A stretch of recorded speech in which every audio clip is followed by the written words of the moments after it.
días a todos.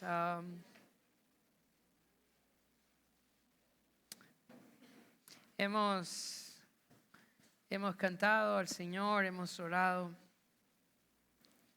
Y ahora vamos a abrir su palabra y vamos a meditar en ella. Y antes de comenzar, quiero pedirles si pueden acompañarme en oración y pedirle al Señor su dirección en el estudio. Padre, reconocemos que nada podemos sin ti, Señor, nada. En esa mañana queremos reconocer también que aún entender tu palabra, Señor, es difícil para nosotros. No porque tu palabra sea complicada, es solo que somos tan pequeños, Señor. Queremos rogar, Señor, que sea tu Espíritu obrando esta mañana a través de tu palabra. Ayúdanos. Abre nuestros corazones, Señor. Que podamos, Señor, ser como la tierra que está preparada para recibir la semilla tuya.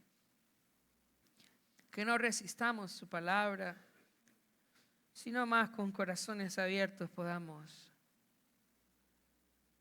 anhelar entenderla, Señor, y atesorarla en nuestro corazón.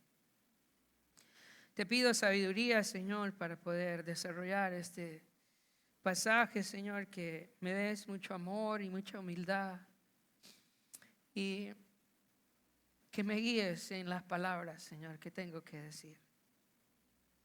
Bendice a nuestra iglesia hoy y bendice también a todas las iglesias tuyas que están este día adorándote alrededor del mundo, que están estudiando tu santa palabra.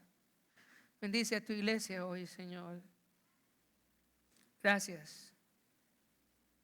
En el nombre de Jesús oramos, amén y amén.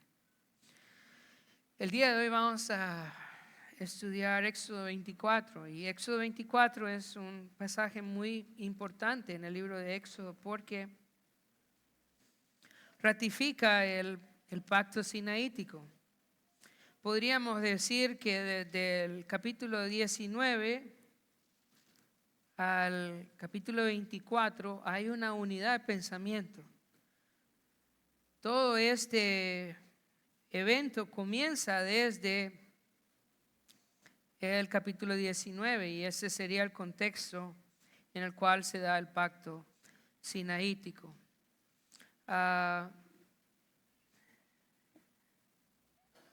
Vamos a buscar en Éxodo 19, capítulo 4, versículo 6, porque el contexto en el cual se da este pacto es muy importante. Creo que muchos de nosotros entendido mal este pacto, porque pasamos por alto el contexto en el cual se da. Así que es muy importante, hermanos, entender el contexto. Voy a leer Éxodo 19, 4 al 6. Dice: vosotros visteis lo que hice a los egipcios y cómo os tomé sobre alas de águilas y os he traído a mí. Ahora pues, si diereis oído a mi voz y guardareis mi pacto, vosotros seréis mi especial tesoro sobre todos los pueblos, porque mía es toda la tierra. Y vosotros me seréis un reino de sacerdotes y gente santa. Estas cosas son las palabras que dirás a los hijos de Israel. Entonces vamos a pensar, ¿dónde está el pueblo de Israel en ese momento? El pueblo de Israel ha salido ya de Egipto y está justo al pie del monte Sinaí. Dios ya les ha libertado de su esclavitud y ahora les está dando este pacto sinaítico. Es bien importante, hermanos, porque lo que significa, pon atención, es que no van a ser libres por obedecer este pacto. Ya fueron libres, ya Dios los hizo libres. Dios los libertó por su pura gracia, por su pura misericordia. Ellos fueron libertados de Egipto por la promesa que Dios había hecho a Abraham, y este pacto que Dios había hecho con Abraham era un pacto de gracia. Dios había dicho a Abraham que iba a ser de su familia una nación grande. Le había dicho a Abraham que iba a ser esclavos, pero que los iba a liberar.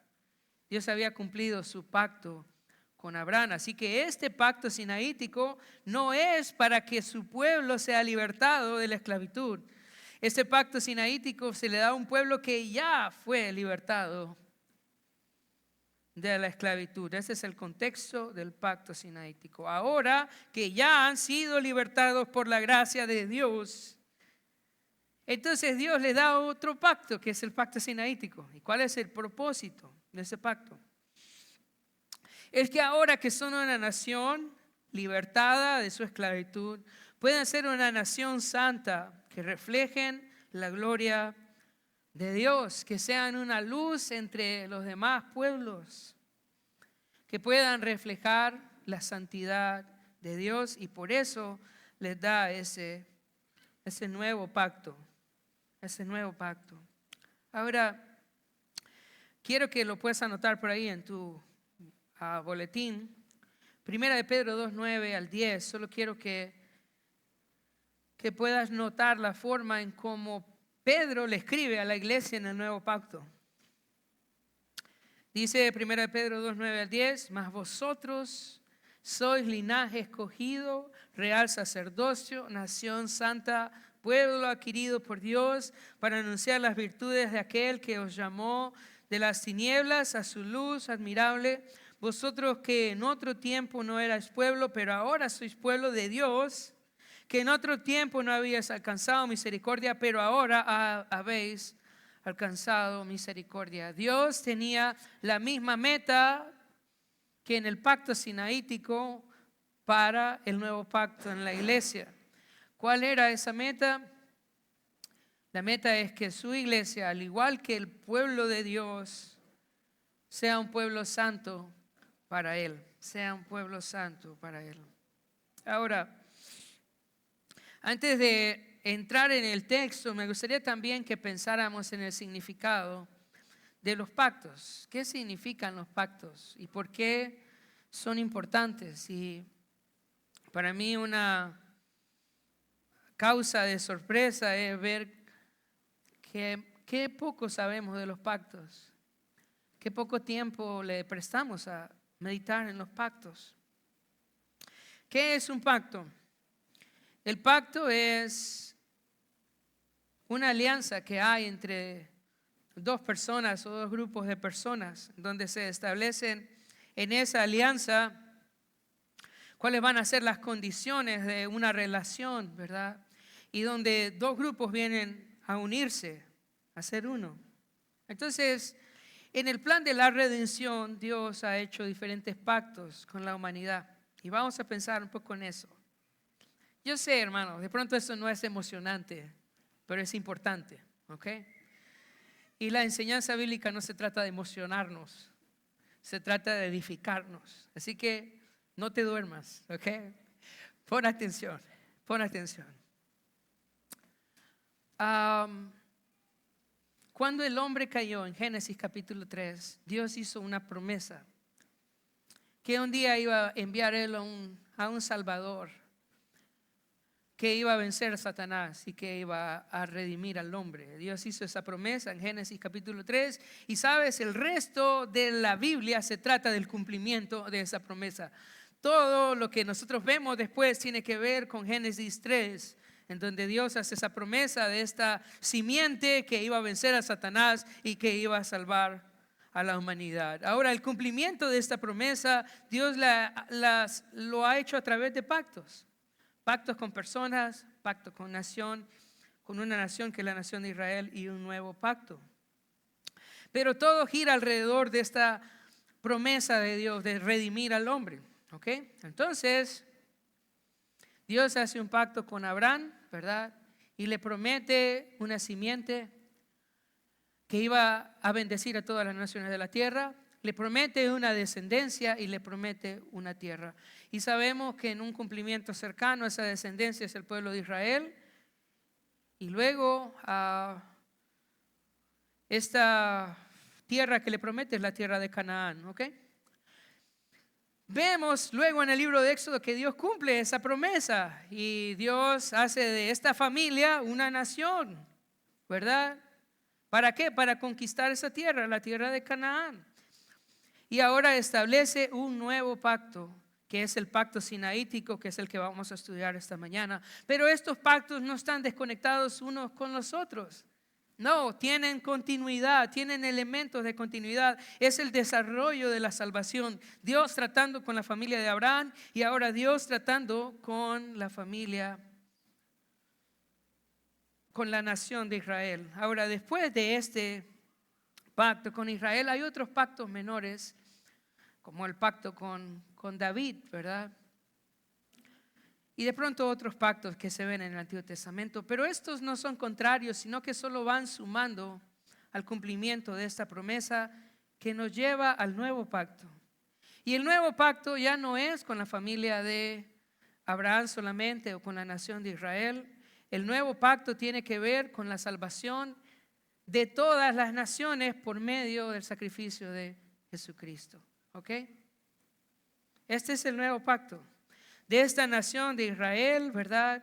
El Señor envía un Salvador y los que creen en el Salvador de la nación de Israel son salvos y luego estos van a predicar el Evangelio a todas las naciones para que todas las naciones puedan venir a Cristo y encontrar perdón de pecados. De eso se trata el nuevo pacto. Y la verdad, hermanos, el objetivo de Dios nunca fue salvar solamente a la familia de Abraham. El objetivo de Dios nunca fue salvar solamente al pueblo de Israel. El objetivo de Dios fue salvar a la humanidad caída por causa del pecado, por medio del sacrificio de Jesucristo. Esta es la meta del Señor, este es el plan de redención, llegar al nuevo pacto, pero entendemos que esta revelación de este plan de salvación ha sido gradual, el pacto con Abraham, el pacto con Israel y luego llegar al nuevo pacto. Cuando leemos Juan capítulo 3 versículo 16, el Señor nos dice, porque de tal manera amó Dios a ¿quién dice? Al mundo. Este es el plan, este ha sido siempre el plan. Dios envía a su Hijo para la salvación de las naciones y eso es lo que nosotros vemos en el nuevo pacto. Así que estos pactos lo que van haciendo es revelando este plan de salvación. No son contrarios, sino que tienen continuidad. Van sumando detalles para que pudiésemos entender la obra de Cristo como el Salvador, el Mesías de todos los hombres. Ahora, ¿cuál es el problema de los pactos? Porque en el Nuevo Testamento a veces nosotros vemos una aparente contradicción entre un pacto y el otro. Pero hermanos, no ves que haya una contradicción entre un pacto y el otro. No. El problema en el Nuevo Testamento no es que el pacto sinaítico tenga defectos o sea malos o tenga alguna naturaleza diferente al nuevo pacto. El problema en el Nuevo Testamento es la resistencia a aceptar este nuevo pacto. ¿Ok? A través de cada pacto el Señor está haciendo una administración diferente. Una para la familia de Abraham, en donde el requisito que les da es la circuncisión. Otra, ¿verdad?, en el pueblo de Israel, donde el Señor le da una serie de leyes por las cuales ellos deben, en las cuales ellos deben de vivir, ¿verdad? Y en el nuevo pacto, en donde vemos una administración diferente ya no para el pueblo de Israel, sino para todas las naciones. Entonces, ¿cuál es el problema con los pactos? Escucha eso, es cuando nosotros nos resistimos a abrazar el nuevo, ¿ok? Este es el problema, cuando nosotros nos aferramos a vivir en el antiguo. No es que el antiguo sea malo, es que ya no está vigente, ¿entiendes? O sea, no es que haya algo malo en el pacto sinaítico, es que ahora vivimos bajo una nueva administración y es el nuevo pacto en la sangre de Jesucristo. Así que cualquiera, escucha, que quiera vivir en el antiguo pacto, está rechazando el plan de Dios de salvación para su pueblo. Y de eso está hablando Gálatas 3, 23 al 29, que voy a leerte ahora. Gálatas 3, 23 al 29, dice: pero antes que viniese la fe, escucha, estamos confinados bajo la ley, encerrados para aquella fe que iba a ser revelada. De manera que la ley ha sido nuestro ayo para llevarnos a Cristo, a fin de que fuésemos justificados por la fe.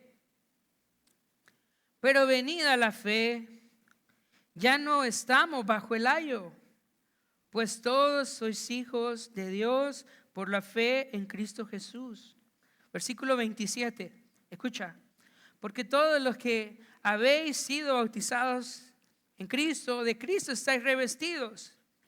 Ya no hay judío ni griego, no hay esclavo ni libre, no hay varón ni mujer, porque todos vosotros sois uno en Cristo Jesús. Versículo 29, muy importante. Y si vosotros sois de Cristo, escucha, ciertamente el linaje de Abraham sois y herederos según la promesa. ¿Qué está diciendo el Señor? Que en este nuevo pacto, nosotros hemos venido a ser linaje de Abraham y herederos según la promesa. No que el pacto sinético sea malo, no, es que estamos en una nueva dispensación. Ya el Señor no está tratando solo con una nación o con una familia, en el caso de Abraham o en el caso de Israel. Dios ahora está tratando con todos los hombres, de todos los pueblos, de todas las razas. Les ha dado a Jesús, para que en Jesús puedan ser herederos de la promesa. Ahora, la pregunta es, ¿y qué pasa ahora entonces con Israel? ¿Qué pasa? Bueno, pasa lo que pasa para todos en el nuevo pacto. Necesitan a Jesús. Necesitan a Cristo. ¿Y cuál debe ser nuestra oración? Que ellos puedan venir al Señor. Que ellos puedan reconocer al Mesías. ¿Falta algún otro pacto, hermanos? No falta otro pacto. Este es el final del plan de Dios para salvación. ¿Qué hizo el Señor? Mandó a su Hijo Jesús. ¿Va a hacer algo más el Señor? No va a hacer nada más. Ya hizo lo más grande. Él mandó a su Hijo Jesús. Y Jesús es el único medio de la salvación. ¿Y qué debemos hacer? Orar porque todos los pueblos vengan a los pies del Señor. ¿Y qué pasa con los palestinos, hermanos? Ellos necesitan también a Jesús. Ellos necesitan conocer al Señor. Hermanos, todos los hombres necesitan a Jesús. Él es el único medio de la salvación. No hay otro camino al Padre, sino solo por medio de Jesús. Hay una cosa más, estaba pensando, ¿qué pasa con el Evangelio? Es que el Evangelio de todos los pueblos hace uno solo. Y en Isaías 65 hay una figura que yo sé que muchos han leído y pensado, que es la figura del lobo y el cordero comiendo juntos, ¿verdad? Y el león y el buey comiendo juntos, ¿verdad? Y a nosotros nos parece como súper especial pensar en eso, ¿verdad? En ver a estas criaturas que por naturaleza deben ser enemigos, pero que en el reino están comiendo juntos. Y de alguna manera el Señor hace eso en el Evangelio, hermanos. Cuando todas las personas se rinden a Jesús, ya no importa de qué raza sos, ya no importa cuál es tu linaje, ya no importa cuánto dinero tienes, por Cristo somos hermanos y debemos amarnos todos. Tenemos un solo Señor y vivimos en paz por causa de Cristo. Y creo que este es el mensaje del nuevo pacto, en donde el Señor muere no para salvar a una familia o a una nación, sino para salvar a todos los hombres, y por medio de su sacrificio que todos podamos ser uno y vivir en armonía, primeramente con Él y luego en armonía los unos con los otros. Entonces, habiendo visto la continuidad de los pactos y el problema de los pactos a veces, o el problema aparente de los pactos, como les decía, no es que el pacto sea malo, el problema es querer permanecer en el antiguo pacto. Este es el problema. Ahora, teniendo estas cosas en mente, vamos a ir acercándonos al pacto sinaítico. Ahora sí voy a empezar a desarrollar el pasaje, después de esta larga introducción. Vamos a ir entonces ahora, versículo 1 y versículo 2. Dijo Jehová a Moisés, sube ante Jehová tú, Aarón, Nadab y Abiú, y 70 de los ancianos de Israel, y os inclinaréis desde lejos. Pero Moisés solo se acercará a Jehová, y ellos no se acerquen, ni suba el pueblo con él. El Señor va a ratificar su pacto con el pueblo de Israel. Pero es bien interesante, o quiero que noten, ¿verdad? En el lugar en donde se desarrolla, están al pie del monte y el Señor está en la cima, en su gloria está en la cima del monte. Entonces, esto, hermanos, es bien importante porque es como que el Señor estuviera dándonos una clase de escuela bíblica en donde nos pone visuales para que podamos comprender las verdades que se van a realizar acá. Una, que Dios está arriba, y otra, que nosotros estamos abajo. Y el monte sirve como un camino, ¿verdad? Y hay una persona que sube hacia Dios y baja hacia el pueblo. ¿Quién es esa persona? Es Moisés. Entonces, esta es una forma visible de ver que hay una separación entre el pueblo y Dios, pero que hay un intercesor, y ese intercesor es Moisés. Moisés es el intercesor entre el antiguo pacto. El pueblo no puede llegar a Dios y necesita que un intercesor hable por él delante de Dios, y que Dios hable al pueblo por medio de ese intercesor. Por eso el monte es muy importante en esta historia. Ahora vemos también que Dios llama a Moisés, pero no solo a Moisés. En el pacto con Abraham, Dios trata directamente con Abraham. ¿Por qué? Porque él es el padre de la familia. El pacto está hablando con la familia de Abraham. Pero ahora con el pacto con Israel, él llama a Moisés, llama a los sacerdotes y llama a los ancianos. Y esto es bien importante, hermanos, porque nos ayuda a entender también la autoridad. En la casa, la autoridad impuesta por el Señor o dada por el Señor es dada al esposo. Pero en una nación nunca la autoridad es solo una persona, nunca. En el modelo de Israel, Dios da 70 ancianos, da a los sacerdotes, y aparte está Moisés como autoridad. Entonces hay un grupo que es la autoridad, y de igual manera en el Nuevo Testamento para la iglesia, la autoridad nunca está sobre un hombre, hermanos. Eso es peligroso y no bíblico. La autoridad siempre está dada a un grupo de ancianos. Y una iglesia bíblica, escucha esto, es una iglesia gobernada por un grupo de ancianos que estudian la palabra de Dios y quieren guiar la palabra de Dios, quieren guiar la iglesia en base a la palabra de Dios. Entonces vemos esta diferencia en el pacto sinaítico. No viene Moisés solo, viene con él los sacerdotes y vienen los ancianos que representan la autoridad del pueblo de Israel. Ahora en el versículo 2 claramente nos dice: pero Moisés solo se acercará a Jehová, y ellos no se acerquen, ni suba el pueblo con él. Aunque la autoridad son todos ellos, el único que puede acercarse a Dios, entrar a la gloria de Dios, es Moisés, porque él es el intercesor del antiguo pacto, del pacto de Sinaí. Sin embargo, esta figura, ¿verdad?, de que hay una sola persona que es el intercesor entre el pueblo de Israel y Dios, apunta a la obra y a la persona de Cristo, y eso lo dice claramente el libro de Hebreos en el capítulo 12, versículo 18 al 24.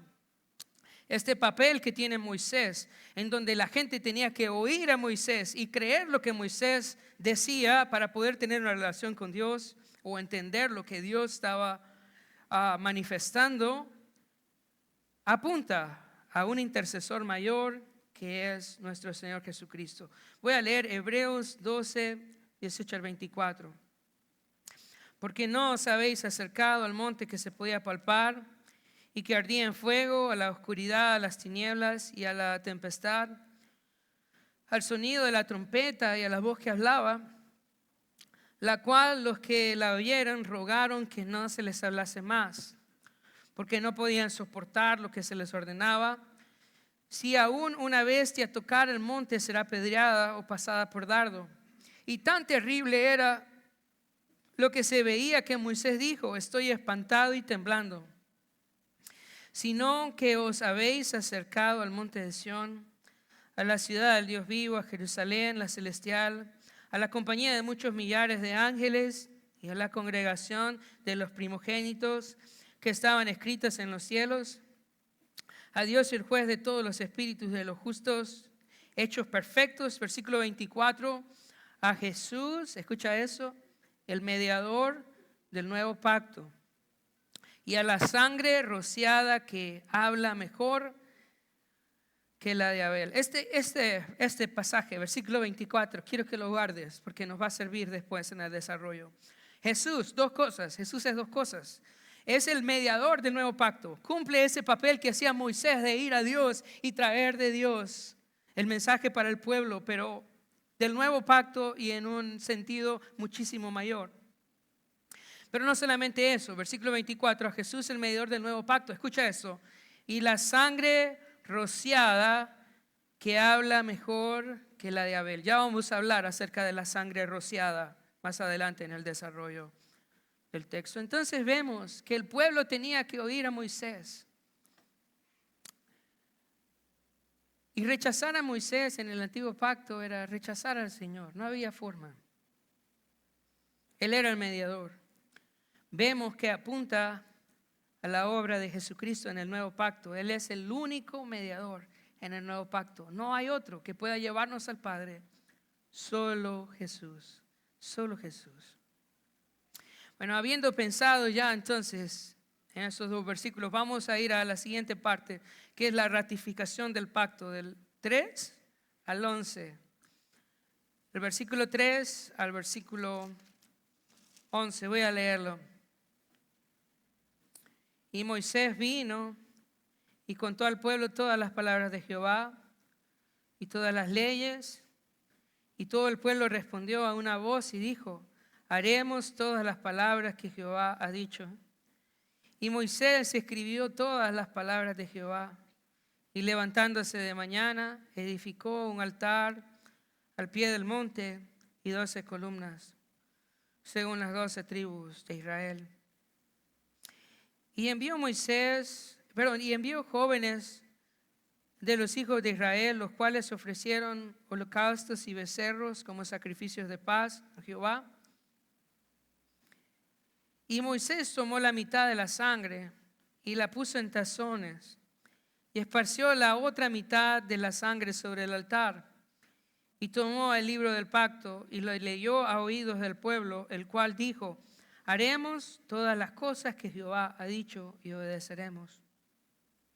Versículo 8, entonces Moisés tomó la sangre y roció sobre el pueblo y dijo: he aquí la sangre del pacto que Jehová ha hecho con vosotros, según todas estas cosas. Y subieron Moisés y Aarón, Nadab y Abiú y 70 de los ancianos de Israel, y vieron al Dios de Israel, y había debajo de sus pies como un embalsonado de zafiro, semejante al cielo cuando está sereno. Mas no extendió su mano sobre los príncipes de los hijos de Israel, y vieron a Dios y comieron y bebieron. Entonces vamos a pensar en esta parte. Dice: y Moisés envió y contó al pueblo, estoy en el versículo 3, todas las cosas que Jehová y todas las leyes, y todo el pueblo respondió a una voz y dijo: haremos todas las palabras que Jehová ha dicho. Ok, hermanos. Ok, vamos. Este pacto por lo menos tiene dos partes, ¿ok? Hay una parte que Dios la dice con su voz al pueblo, y el pueblo la puede oír, ¿ok? ¿Qué parte es esa? ¿Recuerdan? Los 10 mandamientos. Los 10 mandamientos, ¿ok? El Señor habla desde arriba y la gente puede escuchar al Señor y tiemblan. Y después de oír los 10 mandamientos le dicen a Moisés, ve tú a hablar con Dios, pero Él no nos habla a nosotros porque vamos a morir.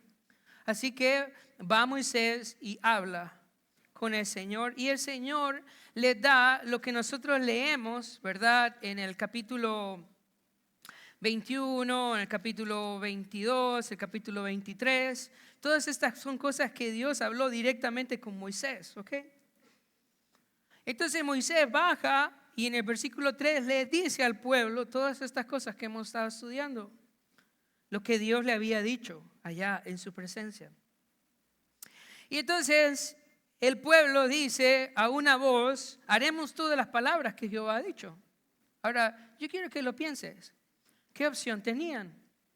Está la presencia del Señor en la cima del monte, con fuego y truenos. ¿Qué hubiera respondido usted? Pues sí, Señor, claro, ¿verdad? ¿Qué opción tenemos? Claro, vamos a obedecer, Señor, pues, claro que sí. Vamos a hacer caso en todo lo que tú nos digas. Pero sí dice, bueno, el pueblo se compromete a obedecer las palabras que Dios le da a través de Moisés. Ahora en el versículo 4 dice que Moisés escribió todas las palabras de Jehová y levantándose de mañana edificó un altar. O sea que primero en el primer día, eso dura 2 días, en el primer día Moisés le cuenta al pueblo todo lo que el Señor le dijo en su gloria allá arriba en el monte. Y luego el pueblo dice, lo vamos a hacer. Luego Moisés se dedica a escribir todas las palabras de Jehová. En el versículo 7 nos dice dónde. Dice el versículo 7, y tomó el libro del pacto. ¿Dónde escribió Moisés todo esto? Lo escribió en un libro. Esto es bien importante, ya lo vamos a ver por qué. Ya vamos a ver por qué. Lo escribió en un libro. Pero no solamente escribió todo lo que escuchó del Señor en un libro, sino que también dice en el versículo 4 que edificó un altar al pie del monte y mandó que se hicieran sacrificios de paz. Hermanos, esto es muy importante, grábenlo ahí en la mente. Les dice la ley, el pueblo se compromete, luego lo escribe en un libro y luego edifica un altar y se ofrece sacrificios. Al siguiente día, versículo 7, dice, y tomó el libro del pacto y lo leyó a oídos del pueblo. Esta vez el documento está escrito y él lo vuelve a leer al siguiente día y el pueblo responde. Dice versículo 7, y tomó el libro del pacto y lo leyó a oídos del pueblo, el cual dijo, haremos todas las cosas que Jehová ha dicho y obedeceremos. Vamos a pensar, versículo 8 también, importante. Quiero que veamos todo. Dice versículo 8, entonces Moisés tomó la sangre y roció sobre el pueblo. ¿Recuerdan ese versículo que leímos en Hebreos? Que era el mediador del nuevo pacto y la sangre que, ¿cómo es que decía? Perdón, el mediador del nuevo pacto y la sangre rociada. Escucha, que habla mejor que la de Abel.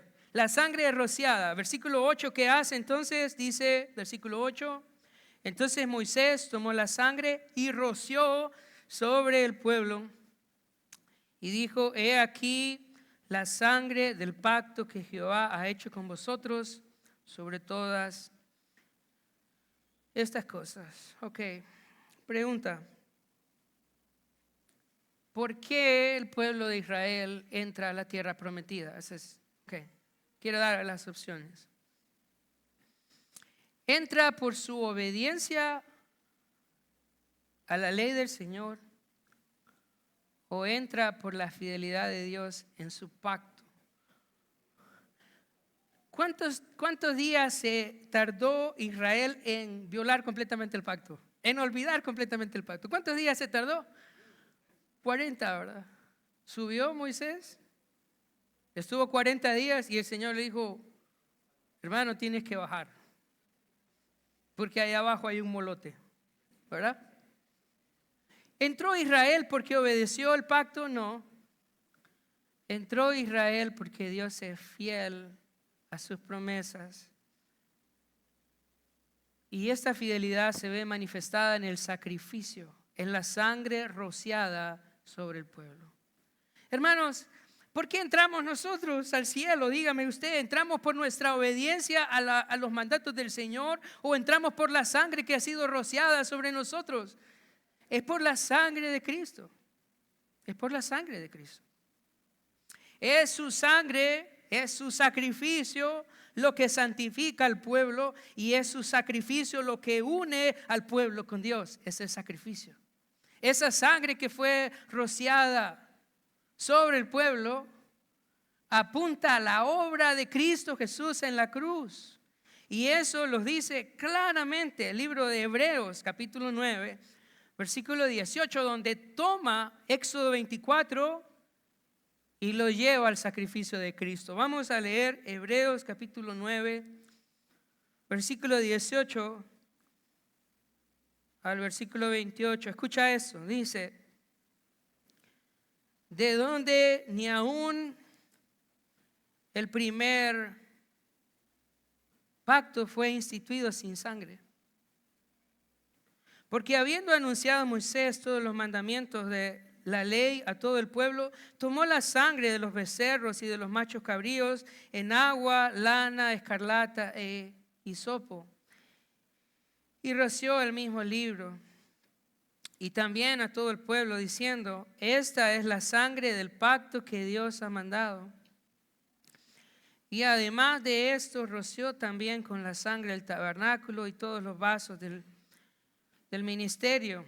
Y casi todo es purificado según la ley con sangre, y sin derramamiento de sangre no se hace remisión. Fue pues necesario que las figuras de las cosas celestiales fuesen purificadas así. Pero las cosas celestiales mismas, dice, con mejores sacrificios que estos. Porque no entró Cristo en el santuario hecho de mano, figura del verdadero, sino en el cielo mismo, para presentarse ahora por nosotros ante Dios. Y no para ofrecerse muchas veces, como entra el sumo sacerdote en el lugar santísimo cada año con sangre ajena. De otra manera le hubiera sido necesario padecer muchas veces desde el principio del mundo, pero ahora en la consumación de los siglos, escucha, se presentó una vez para siempre por el sacrificio de sí mismo para quitar de en medio el pecado, y de la manera que está establecido para los hombres que mueran una sola vez y después de esto el juicio, así también Cristo fue ofrecido una sola vez para llevar los pecados de muchos, y aparecerá por segunda vez en relación con el pecado para salvar a los que le esperan. Entonces, ¿qué significa esa sangre rociada sobre el pueblo? Hermanos, solo apunta al sacrificio que el Señor iba a hacer un día, por el cual todos nosotros hemos sido rociados cuando creemos en Jesús como nuestro Señor y nuestro Salvador. Entonces surge la pregunta: si la salvación viene por el sacrificio de Cristo, entonces ¿para qué sirve la ley? ¿Para qué Dios le da estos mandamientos al pueblo de Israel? Si realmente la salvación es por gracia, entonces ¿para qué sirve la ley? Hermanos, es que nuestro Dios es santo y Él quiere que su pueblo que ha sido salvado por gracia viva en su santidad. Ahora, ¿cómo podemos conocer esta santidad? Solo a través de los mandamientos de nuestro Dios. Solo a través del conocimiento de los mandamientos de nuestro Dios es que nosotros podemos ser un pueblo santo para Dios. Voy a hacer un pequeño resumen de los pactos y verlo en el nuevo pacto. Solo pensando en el pacto con Abraham, nosotros podemos ver que la promesa que Dios hizo a Abraham es una promesa de gracia, completamente de gracia, y que es cumplida en el pueblo de Israel, sacándolos de Egipto y llevándolos a la tierra prometida por su gracia y su misericordia. Pero a ellos le da la ley, recuerdan, con el propósito de que sean una nación, ¿qué? santa. No van a ser salvos por la obediencia a la ley, son salvos por gracia.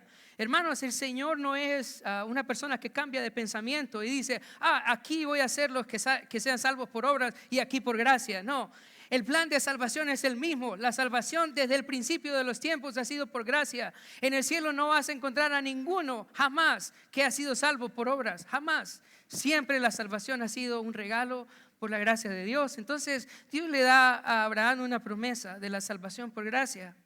Ahora en el pacto sinaítico, ese pueblo que ha sido salvo por gracia le da la ley para que viva conforme al carácter de su Dios, para que refleje la santidad de su Dios, para que sea santo para su Dios. Y sabes, en el nuevo pacto Dios hace las dos cosas. Nos salva por gracia, pero nos dice que vivamos conforme a su palabra. Cuando lees Efesios capítulo 2, versículo 8 y versículo 10, dice: porque por gracia sois salvos, por medio de la fe.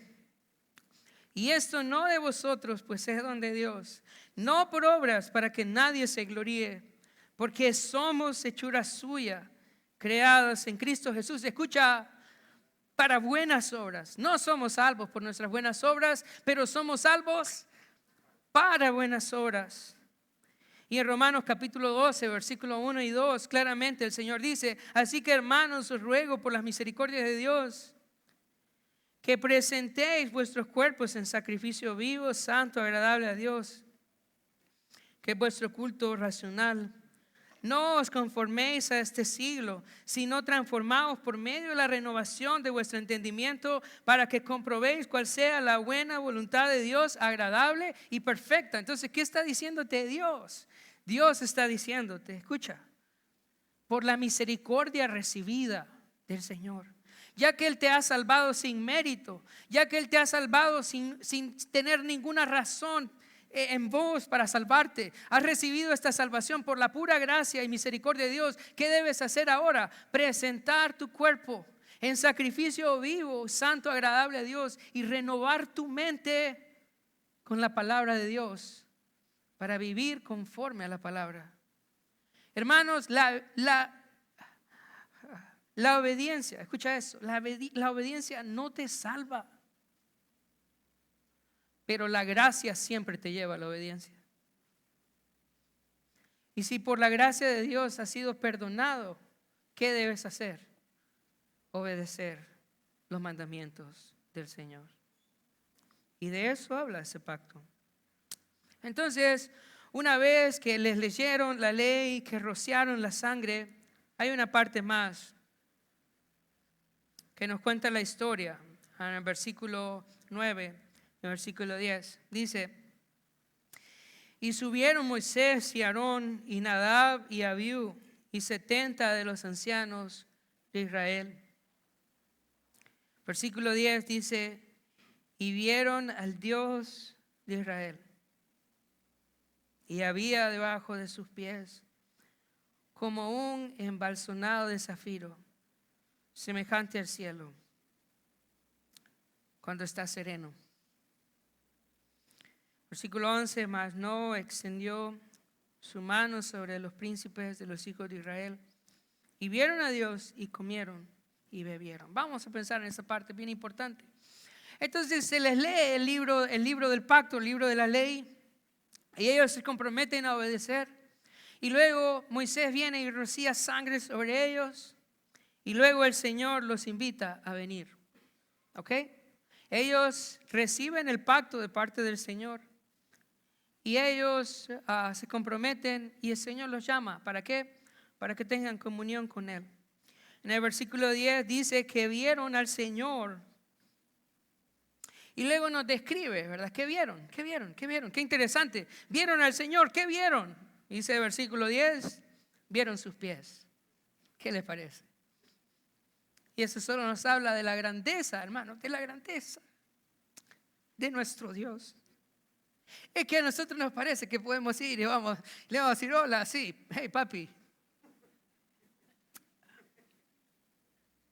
Nuestro Dios es santo. Hemos perdido la imagen, la grandeza del Dios a quien adoramos. y se acercan. ¿Y qué es lo que ven? Ven sus pies. Ven sus pies. Dice que el piso era como de zafiro. El zafiro, hermanos, es una piedra azul. Azul. Ustedes pueden imaginarse ese estrado de sus pies. La Biblia dice que el cielo es su trono y la tierra el estrado de sus pies. ¿Qué vieron? Vieron sus pies. Wow, yo me imagino ese piso azul y los pies de nuestro gran Dios. ¿Lo vieron? Qué increíble experiencia.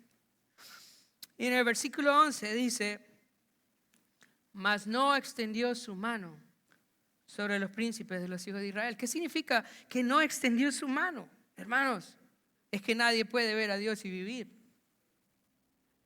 Lo que está diciendo es que vieron a Dios y Dios no lo mató.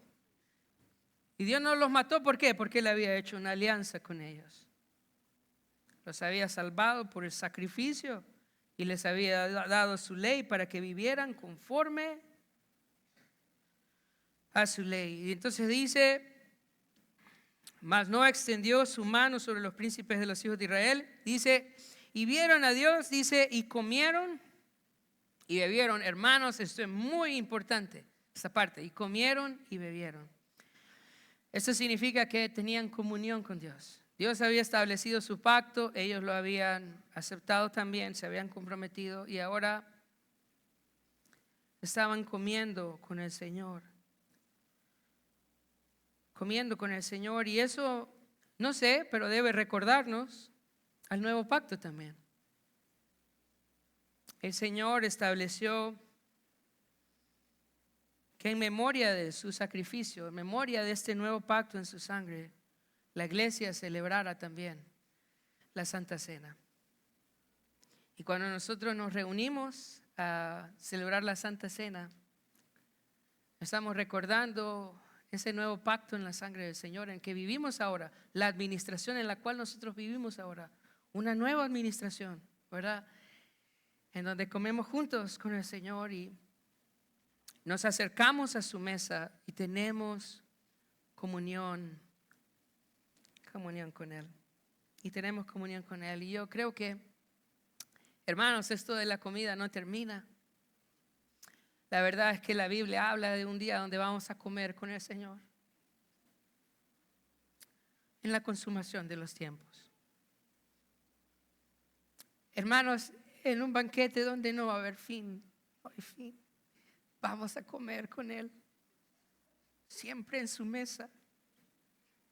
Estamos esperando ese día.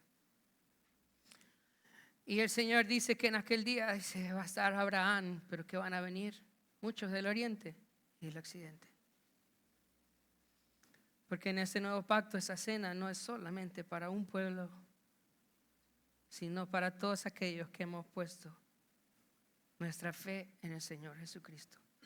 Nos vamos a sentar a comer con nuestro Señor en su regreso. Bueno, hermanos, yo sé que faltan todavía un par de versículos, del 12 al 18. No nos vamos a estar mucho. Pero bueno, tienen que aguantarme. Al fin, yo soy el pastor. Por algo el Señor me puso de pastor, así que aguántenme. Vamos a ir a la última parte. Vamos a tratar de no detenernos mucho. Ok, la última parte. Del 12 al 18, esa es la última parte. Dice: entonces Jehová dijo a Moisés: sube a mí al monte y espera allá, y te daré tablas de piedra y la ley y mandamientos que he escrito para enseñarles. Y se levantó Moisés con Josué su servidor, y Moisés subió al monte de Dios y dijo a los ancianos: esperadnos aquí hasta que volvamos a vosotros. Y he aquí, Aarón y Hur están con vosotros. El que tuviere asuntos, acuda a ellos. Entonces Moisés subió al monte, y una nube cubrió el monte, y la gloria de Jehová reposó sobre el monte Sinaí.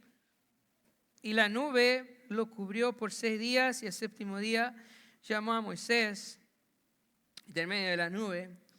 Y la apariencia de la gloria de Jehová era como un fuego abrasador en la cumbre del monte, a los ojos de los hijos de Israel. Y entró Moisés en medio de la nube y subió al monte, y estuvo Moisés en el monte 40 días y 40 noches. Entonces termina diciendo que Moisés vuelve a subir delante de Dios, pero la razón por la cual va a subir es porque Dios le va a dar los 10 mandamientos. Los 10 mandamientos. Dice: entonces Jehová dijo a Moisés: sube a mí al monte y espera allá, y te daré las tablas de piedra. Pon atención en esto. ¿Sí? Son detalles que nosotros a veces no nos fijamos. Dios no le iba a dar todo el pacto mosaico, ¿cierto? Dios solo le iba a dar ¿qué? Los 10 mandamientos otra vez. Los 10 mandamientos, hermano. Los 10 mandamientos otra vez. ¿Ok? Esto es importante. Escucha, ¿por qué? Porque Moisés escribe todas las otras leyes ¿en qué dice en la lectura? En un libro que habla de su naturaleza transitoria. El antiguo pacto, el pacto sinaítico, tiene una naturaleza transitoria, pero dentro de este antiguo pacto hay una parte del pacto que tiene una naturaleza eterna, que tiene una naturaleza diferente. Y esta parte del antiguo pacto que tiene una naturaleza eterna son los 10 mandamientos. Piensa un momento. No son escritos en papel, son escritos ¿en qué? En piedra. ¿Cuántas veces? 2 veces. Por el dedo de Dios. Por el dedo de Dios. ¿Y sabes qué hace Dios después? Los pone en el arca de Dios. ¿Por qué estos son tan diferentes? 10 mandamientos. ¿Por qué son tan diferentes? Porque reflejan el carácter de Dios. Y así, escucha eso, así como la circuncisión en el antiguo pacto, en el pacto de Abraham, ¿verdad? También es instituido en la nación de Israel como parte del pacto mosaico.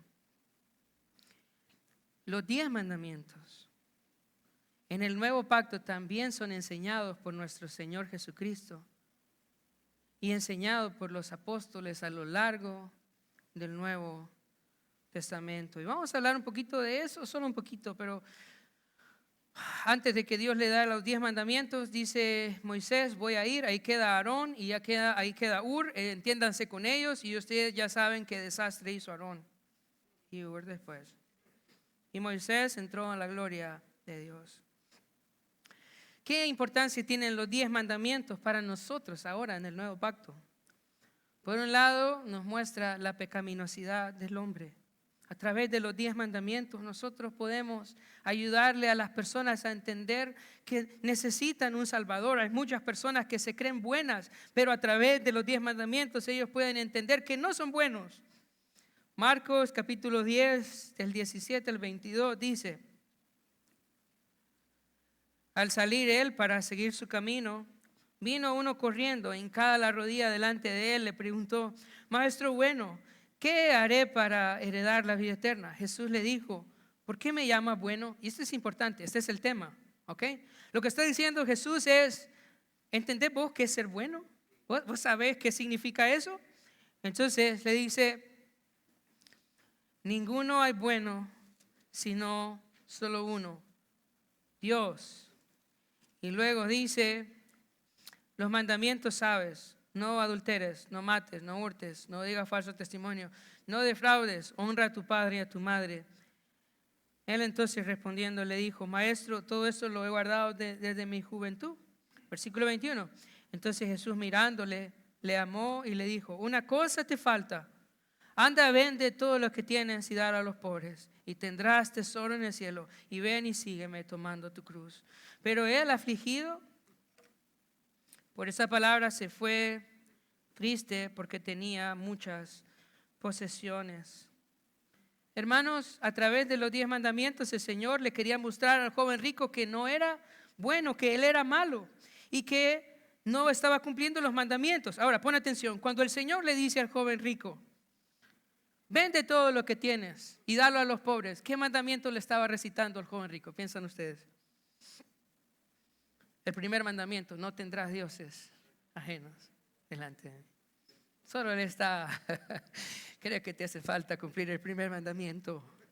¿Quién es tu Dios? Y tu Dios es el dinero. Entonces, los 10 mandamientos tienen una gran relevancia para nosotros los cristianos porque nos ayudan a las personas a entender que son malas y que necesitan un Salvador, que no son buenas y que el Señor no los va a dejar entrar en el cielo porque son buenos. Necesitan a un intercesor y el intercesor es Jesús.